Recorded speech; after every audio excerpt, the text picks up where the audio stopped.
مرنے تک انشاءاللہ ہم کوئی نماز اپنی قضا نہیں ہونے دیں گے. کیا خیال ہے؟ پکا ہے ارادہ؟ اچھا، قضا نہیں ہونے دینے کے لیے کیا کرنا پڑے گا؟ کبھی تھکن کی حالت میں نماز پڑھنی پڑے گی. تھکے ہوئے آئے ہیں سفر سے اور اگر لیٹ گئے نماز قضا ہو جائے گی تو کیا کریں گے؟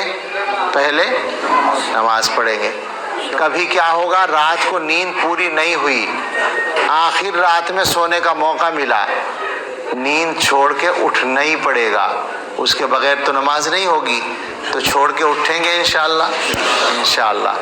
کبھی طبیعت خراب ہوگی اور اٹھنے میں تکلیف ہوگی، بخار ہے، درد ہے، اٹھا نہیں جا رہا ہے، ہم سب اپنے اللہ سے عافیت مانگیں کہ ہمیں کبھی ایسی بیماری ہی نہ ہو.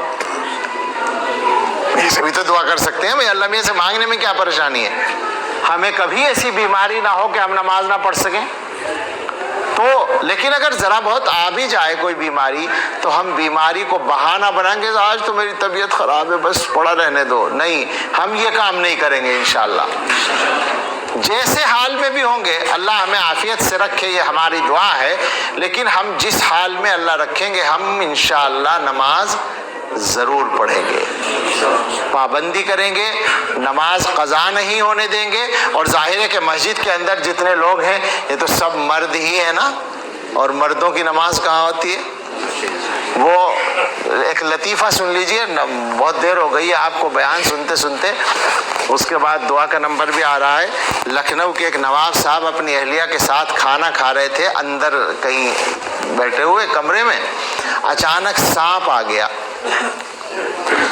اب نواب صاحب ہوں یا مولانا صاحب ہوں، انہیں سانپ وانپ مارنے کی پریکٹس تو ہوتی نہیں، یہ تو بیچارے ہمارے محنت کرنے والے بھائیوں کی وہ ہوتی ہے ہمت. تو نواب صاحب کہنے لگے ارے بھائی کسی مرد کو بلاؤ، کسی مرد کو بلاؤ. ڈر کے وہ چارپائی پہ چڑھ گئے مسیری پہ اور کہنے لگے کسی مرد کو بلاؤ. تو بیوی جو ساتھ میں کھانا کھا رہی تھی انہوں نے کہا کہ آپ بھی تو مرد ہیں. تو کہنے لگے ہاں صحیح وقت پہ یاد دلایا، ڈنڈا لاؤ، صحیح وقت پہ یاد دلایا، صحیح وقت پہ یاد دلایا کہ میں بھی مرد ہوں. تو میں نے بھی صحیح وقت پہ یاد دلایا نا کہ ہم سب مرد ہیں. تو مردوں کی نماز مسجد میں ہوتی ہے، لہٰذا ہم سب طے کر لیں کہ انشاءاللہ ہر نماز جماعت سے پڑھنے کی کوشش کریں گے. اچھا، اس پہ عمل ہو گیا تو مسجد میں جگہ نہیں ملے گی. کیا خیال ہے؟ بڑھے گی. ہاں میں یہی کہہ رہا ہوں، جگہ کم پڑ جائے گی لیکن پڑھنے تو کم. مسجد والے بناویں اور آؤ مسجد میں اور کہو کہ صاحب جگہ چاہیے مسجد میں نماز پڑھنے کے لیے، بڑھاؤ مسجد، دوسری منزل بناؤ. یہی تو جواب ہے. اب بابری مسجد تو چلی گئی، ملنے کی نہیں، فی الحال تو پکی بات ہے نہیں ملنے کی. آج وہ مقدمہ وہ بھی خارج ہو گئی، نظر ثانی کی اپیل بھی، بات ختم ہو گئی. تو ٹھیک ہے، انہوں نے ایک مسجد لے لی، مگر ہم نے کیا کر رکھا ہے؟ ہم نے تو بہت ساری مسجدیں خود ہی چھوڑ رکھی ہیں. کسی کو کیا کہتے ہیں؟ انہوں نے تو بیچاروں نے ایک لی ہے نا، بیچارے کہہ رہا ہوں میں ان کو، ایک مسجد انہوں نے لی ہے اور ہم نے خود ہی بہت ساری چھوڑ رکھی ہیں.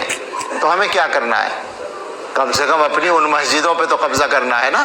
قبضہ کرنے کا کیا طریقہ ہے؟ کوئی طریقہ نہیں سوائے اس کے کہ نماز پڑھنی شروع کر دو. کون روکے گا؟ اگر مسلمان مسجد میں نماز پڑھنے جاتے رہیں تو کوئی روکے گا؟ نماز سے تو کہیں بس اڈے پہ بھی نہیں روکتے، ہوائی اڈے پر بھی نہیں روکتے، ہوائی جہاز میں بھی نہیں روکتے. عام طور پر نماز تو آپ چاہے جہاں پڑھ سکتے ہیں.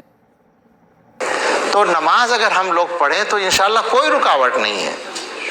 اب جب وہاں رکاوٹ نہیں تو مسجدوں میں کیا رکاوٹ ہے؟ مسجدیں تو خراب ہی ہوتی ہیں اس لیے کہ ہم نماز نہیں پڑھتے.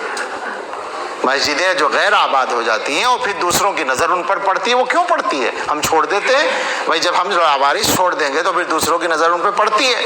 تو اس لیے ہم سب آج پکا ارادہ کر لیں. میں بار بار کہنا چاہتا ہوں، میں کوئی تقریر نہیں کرتا ہوں، باتیں کرتا ہوں، عہد کرتا ہوں، اپنے آپ اپنے چکر میں ہوں. اصل تو میں اپنے آپ ٹھیک ہو جاؤں کسی طرح سے، اور میرے ساتھ میں میرے دوست، میرے آپ